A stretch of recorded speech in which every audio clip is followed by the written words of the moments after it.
Hej, det är Linda Hallberg här. Idag så tänkte jag göra någonting som många faktiskt har frågat om, och det är att prata om mina favoritpenslar och vad jag använder på en daglig basis, om man säger så. Så jag tänkte att jag ska börja prata om de penslar jag inte kan leva utan.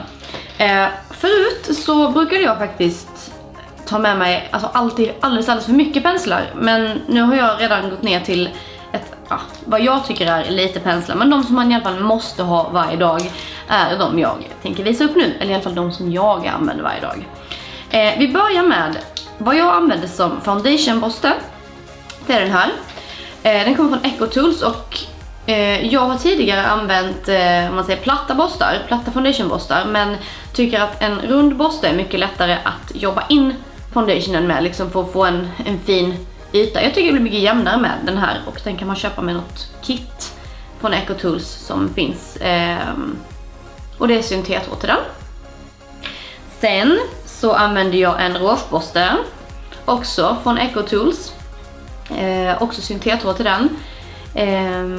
Just rougeborste tycker jag så här, man jobbar in dem lite grann, så när man väl har haft en rougeborste länge så är den nästan som formad för sitt eget ansikte, och då kan man inte sluta, och det är väldigt svårt att börja använda en ny.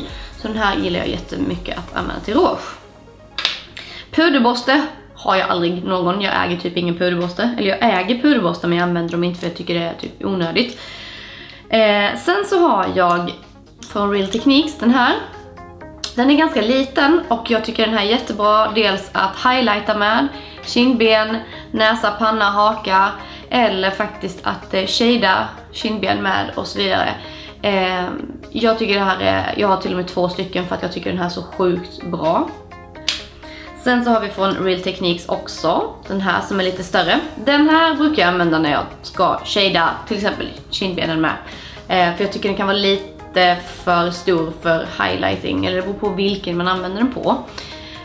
Och sen så även om man vill ha rouge på lite mindre partier kan man ha den här. Okej, det är typ helt sjukt att jag glömde den viktigaste penseln av alla. Eftersom jag är såna ögonbrynsfanatiker så använder jag självklart en snedställd pensel till mina ögonbryn. Och den här penseln kommer från märket Palina, tror jag. Det har gnagt bort, det har suddats bort, men det här är typ min älsklingspensel all time typ. Nej, men just, den är sjukt bra att fylla i brynen med, så det ska jag inte glömma. Den här borsten ifrån Makeup Forever, den använder jag att shada näsan med, så här. Eftersom den är platt på ena sidan och liksom rund på andra sidan, så kan man använda den till ganska mycket. Den är en sån här allround borste som man kan använda till ögonskugga, lite highlight, shading, allt möjligt. Den är sjukt bra. Jag tror det här är jag vet inte vad det är för hår på den faktiskt. Ingen aning. Sen så har jag en concealerborste som jag använder när jag liksom cleanar upp under ögonbrynen. När jag har lagt mina ögonbryn. Den är ganska vass liksom, så att man får en väldigt rak linje med den. Sen har jag då en vanlig borste också från, vanlig, men den är en rund borste som jag använder till concealer till exempel under ögonen från Real Techniques. Tycker jag jättemycket om att jobba med just under ögonen för concealer. Det är mycket Real Techniques, men jag gillar de borstarna. En skuggborste, 2 stycken skuggborstar, en liten och en lite större.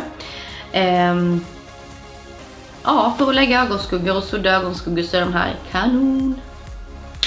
Sen just när man ska lägga ögonskugga så använder jag en lite plattare borste, och som är lite hårdare just för att få mycket pigment på ögonskuggan. Så då kör jag den här.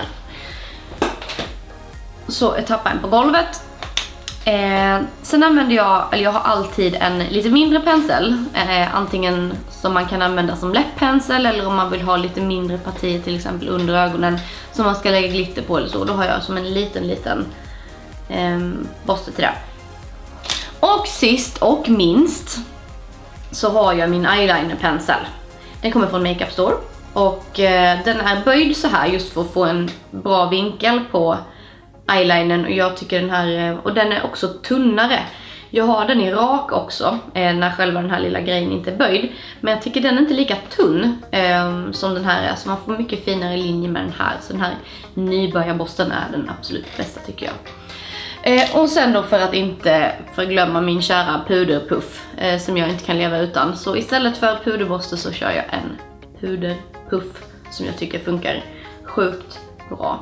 Det där var väl egentligen mina basic-borstar som jag använder. Och jag använder inte samma borstar men typ likadana borstar när jag är ute och jobbar. Just för att man behöver inte mer. Man tänker att jag kanske kan ha det bara för att det är bra att ha det. Men man känner sig själv så pass bra att man vet att man kommer inte använda den där extra borsten man tar med sig. Det tar bara onödig plats. Så ja. Tycker ni att såna här videos är roliga? Vill ni se mer av såna här videos när jag bara sitter och babblar, så får ni jättegärna kommentera i kommentarsfältet. Så hoppas jag att ni gillar klippet och prenumerera på Bang Beauty, så syns vi nästa vecka igen. Ha det så bra, hej då!